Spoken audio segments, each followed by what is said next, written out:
స్వాగతం, సుస్వాగతం గాయత్రి జ్యోతిష్ కేంద్రానికి. నేను మీ వంశీ ఆస్ట్రో. శ్రీ వాల్మీకి విరచిత శ్రీమద్ రామాయణం బాలకాండ 27వ సర్గ. మరునాడు అందరూ నిద్రలేచారు. ప్రాతకాలంలో ఆచరించవలసిన సంధ్యావందనము మొదలగు కార్యక్రమములు నిర్వర్తించారు. విశ్వామిత్రుడు రామునితో, రామ, నీకు దివ్యాస్త్రములు అన్నీ ఇస్తాను. వాటితో నీవు దేవతలను, అసురులను, గంధర్వులను యుద్ధములో జయింపగలవు. రామ, నీకు దివ్యమైన దండచక్రమును, ధర్మచక్రమును, కాలచక్రమును, విష్ణుచక్రమును, అతి ఉగ్రమైన ఇంద్రాస్త్రమును, వజ్రాస్త్రమును, శివుని శూలముతో సమానమైన శూలాస్త్రమును, బ్రహ్మ శిరోనామకాస్త్రమును, అన్నిటికంటే ఉత్తమము శ్రేష్టమము అయిన బ్రహ్మాస్త్రము నీకు ప్రసాదించదును. ఇవి కాకుండా నీకు మోదకి, శిఖరి అనే 2 గదాయుధాలను కూడా ఇస్తాను. రామ, నీకు ధర్మపాసము, కాలపాసము, వరుణాస్త్రము ఇస్తాను. ఇవే కాకుండా నీకు 2 పిడుపాటులను, అనగా తడిగా ఉన్న పిడుగు, పొడిగా ఉన్న పిడుగు ఇచ్చెదను.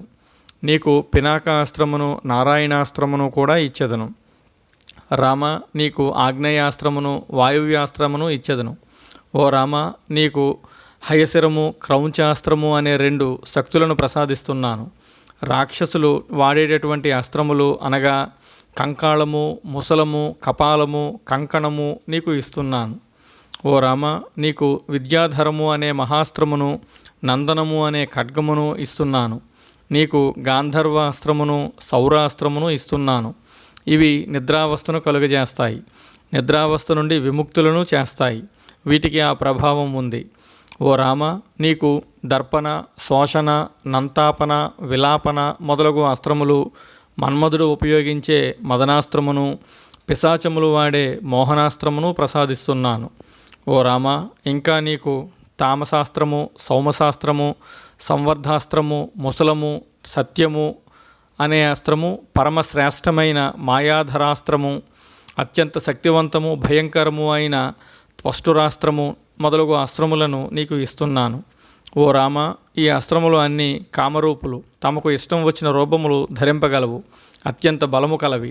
వీటిని నా నుండి వెంటనే గ్రహించు అని అన్నాడు విశ్వామిత్రుడు. రాముడు వాటిని భక్తి శ్రద్ధలతో గ్రహించాడు. ఆ అస్త్రములు అన్నీ దేవతలకు కూడా ప్రయోగ ఉపసంహారములతో గ్రహించడం దుర్లభము. అటువంటిది రాముడు ఆ అస్త్ర సముదాయమును అవలేలగా అధ్యయనం చేశాడు. విశ్వామిత్రుడు మంత్రములను ఉచ్చరిస్తూ ఒకటి వెంట ఒక అస్త్రము రామునికి ఇస్తూ ఉంటే, ఆ అస్త్రమునకు అధిదేవతలు వచ్చి రాముని ముందు నిలబడి, రామ, ఇక నుండి మేమందరము నీకు దాసులము అని పలికారు. విశ్వామిత్రుడు ఉపదేశించిన అస్త్రములు అన్నింటినీ రాముడు భక్తితో స్వీకరించాడు. ఆ అస్త్రములకు అధిదేవతలను చూచి, మీరంతా నా మనసులో ఉంటూ నేను మిమ్మల్ని స్మరించినప్పుడు నా వద్దకు రండి అని పలికాడు.